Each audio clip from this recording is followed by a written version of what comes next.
Primeira coisa, na verdade, primeira não, né? Segundo ponto, né? Nossa segunda aula, pensando em relação ao nosso projeto elétrico, é o seguinte: a gente precisa entender a diferença entre área, beleza, e perímetro. Ah, mas Diego, eu aprendi isso quando era pequenininho, na idade de Gigiticho, na escolinha. Pois é, aquele conceito lá, né, a questão da área, do metro quadrado e do perímetro lá, que você vai ter um metro. E não chama, pelo amor de Deus, de metro linear, porque é extremamente redundante, é que nem subir para cima, descer para baixo, né? Vocês sabem, estocar vento, aquela coisa. O pessoal chama muito isso na obra, é só metro, beleza? A gente vai ter esse comparativo, por quê? Porque através da área a gente vai conseguir extrair a potência da iluminação do nosso projeto.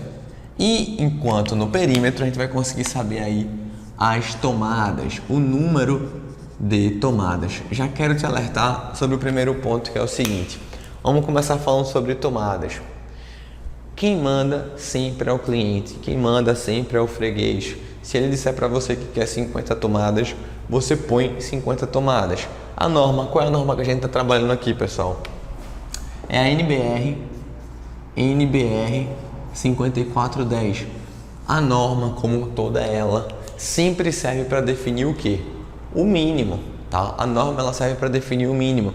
Então, se você quiser colocar mais do que ela, não tem problema. O que você não pode é colocar abaixo do que a norma define, do que a norma pede, beleza? Então vamos aqui adiantar o nosso conteúdo. Vamos supor aqui um exemplo. Eu vou ter aqui, por exemplo, um ambiente, tá? Fazer aqui rapidamente. Um ambientezinho onde ele tem 4x4, beleza? Rapidamente você sabe que ele vai ter 4, 4, 8 com 4, 12 com 4, 16. Então ele tem 16 metros de perímetro, que é a soma de todos os lados. E por acaso, como ele é um quadrado, também tem 16 metros quadrados, sendo que é de área.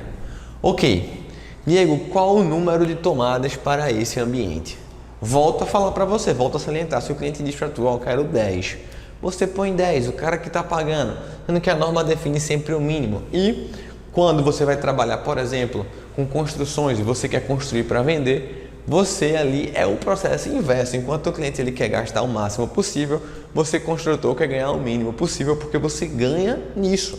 E cada ponto de elétrica, cada tomada, cada interruptor, você paga por ele. E é caro, não é simplesmente, vou comprar aqui um interruptor que é R$12. Não, você vai precisar ter a mão de obra para poder rasgar aquela parede. Depois você vai ter que passar ali os eletrodutos, vai ter que passar os condutores, vai ter depois em seguida o ponto, depois você vai ter que pintar a parede. Ou seja, cada ponto que você coloca lá no seu projeto, lá na sua obra, é mais custo e consequentemente reduz a margem de lucro de você como construtor. Então por isso a gente precisa saber de fato quanto a norma pede, porque aí você vai saber conciliar com cada situação. Você está fazendo um projeto sob demanda para o seu cliente, você vai conseguir definir com ele. Você vai fazer um projeto para vender, que é o mais tradicional, que os investidores super pedem, né? Você vai ter que, enfim, adequar e colocar o mínimo para a norma. Beleza? Então eu tenho aqui, por exemplo, 16 metros de perímetro e 16 metros quadrados de área, que por acaso, né, por sinal, um exemplo aí é de um quadrado. Eu vou pegar o que? O valor do perímetro e dividir, tá? Então eu vou dividir por 5.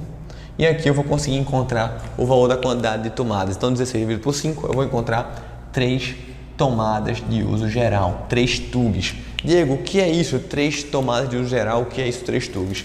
Tomada de uso geral é essa tomada aqui, ó. É a tomada tradicional.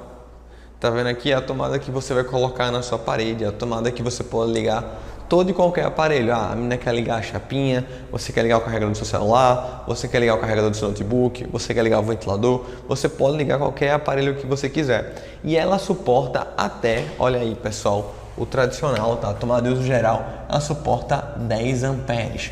É o valor lá que você vai estar encontrando. E quando você já tem uma tomada de uso específico, por exemplo, que vai demandar uma corrente maior, inclusive esses orifícios aqui, esses buraquinhos aqui da sua tomada são mais grossos. Por isso que muitas vezes você vai comprar, sei lá, uma cafeteira, tá? E aquela cafeteira você pega o plug macho dela, ele é um pouco mais grosso do que o convencional. E aí você tenta ligar na sua tomada e ele não entra. Aí você faz, eu preciso de um adaptador, ou eu preciso de uma tomada maior. Não, mas aquilo ali já é um mecanismo de segurança dizendo assim, olha, tu tem essa cafeteira, ela consome mais do que o ideal para uma tomada comum. Então, calma, espera, chama um eletricista, chama alguém que sabe sobre instalações elétricas para que ele possa estar redimensionando aquele sistema. Se você ligar na sua tomada de qualquer jeito, provavelmente vai dar uma sobrecarga, o seu disjuntor vai desarmar ou até mesmo pode provocar ali um excesso de corrente e enfim, diversos tipos de problemas que a gente vem estudando aqui. Então, eu vou pegar sempre o perímetro e dividir por 5 quando a gente trabalha aqui com áreas que são enxutas, tá? Então, 5, vou botar aqui, ó, 5 são áreas enxutas. Sendo que, quando a gente tem áreas molhadas, então vamos supor que fosse uma cozinha, por exemplo, eu iria dividir por 3,5. Por que, Diego? Uma área molhada é por 3,5? Porque é o convencional, galera. Se você pegar aí, por exemplo, uma cozinha, você vai ter mais pontos de tomada, você vai ter mais aparelhos a serem ligados do que, por exemplo, uma sala.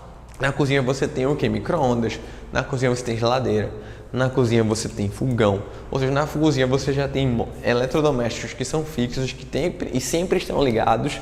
Fora isso, os aparelhos ali que são móveis, como por exemplo liquidificador, tostadeira, e por isso você precisa ter um número maior de tomadas. Beleza? Então entendemos aqui, através do perímetro, divide por 5 áreas enxutas, 3,5 área molhada, sabe o número de tomadas, aquilo é o mínimo, se quiser colocar mais, beleza. E em relação à iluminação, já a gente vai falar sobre ela, porque tem a ver com a área. Mas antes disso, eu quero falar para você sobre o projeto em si. Quero falar para você sobre a simbologia, tá? Eu quero deixar isso aqui mais prático para que você possa estar anotando no seu caderno ou até mesmo já fazendo umas definições, já fazendo seus primeiros projetos, seus primeiros sketches aí dentro do AutoCAD ou no Revit. Então, por exemplo, a tomada, tá? A tomada tem a seguinte simbologia, é esse triângulozinho. E a tomada, ela é dividida em tomada baixa, tomada média e tomada alta. O que é isso, Diego? Baixo, médio e alto. É a voltagem dela, é a tensão dela? Não. Isso aqui está relacionado com a altura em relação ao piso acabado. Então a tomada baixa, ela fica ali a 0,30 do piso acabado. A tomada média, entre 1 metro a 1,30 m. E a tomada alta, entre 1,80 m a 2,10 m. Um detalhe aí bem importante, galera. Quando você tem um projeto de interiores, quando você tem um arquiteto fazendo um projeto, é muito comum esses valores não serem respeitados. Por quê? Porque ele vai trabalhar de acordo com a demanda do cliente, ele vai trabalhar de acordo com os equipamentos que ele mesmo está predefinindo ali. Então, por exemplo, enquanto você está falando de uma casa que você está fazendo para vender, é uma casa que é genérica, um apartamento sendo feito para vender, um apartamento que é genérico, você vai ter uma suposição de como a pessoa vai dispor os ambientes, ok, e vai alocar lá os pontos. Mas quando a gente fala em relação ao projeto de interiores, você depois pode ver lá o nosso curso de reforma e ampliação, por exemplo, a gente está reformando o meu apartamento, está fazendo ele lá do zero e tudo mais. Você vai conseguir observar que as tomadas estão com valores totalmente aleatórios. 1,10 m, 1,20 m, 1,15 m, 1,07 m, 1,03 m. Por quê? Porque ele já sabe, o design de interiores, no exemplo do meu lá, que foi a Lana Rocha, ela sabe exatamente onde vai estar cada um dos pontos e ela já deixa daquela forma ali para que você possa ter um aproveitamento máximo do ambiente. Então a parte do projeto elétrico dentro do design de interiores, dentro da sua reforma, é muito importante, tá? Você passa muito tempo fazendo aquilo ali, grande parte das vezes a gente tem que tirar o forro de gesso para recolocar, para estar fazendo novamente toda a passagem da tubulação lá para a parte de iluminação, beleza? E em seguida eu vou estar gravando com vocês lá na minha obra. Vou ver se vou amanhã rapidinho lá com a câmera, gravo algumas coisas para vocês poderem entender na prática a situação que acontece, né? A quantidade de pontos que a gente tem que fazer, o tempo que é desprendido naquela obra. Geralmente você tem ali 10, 12 dias só da equipe elétrica passando ponto,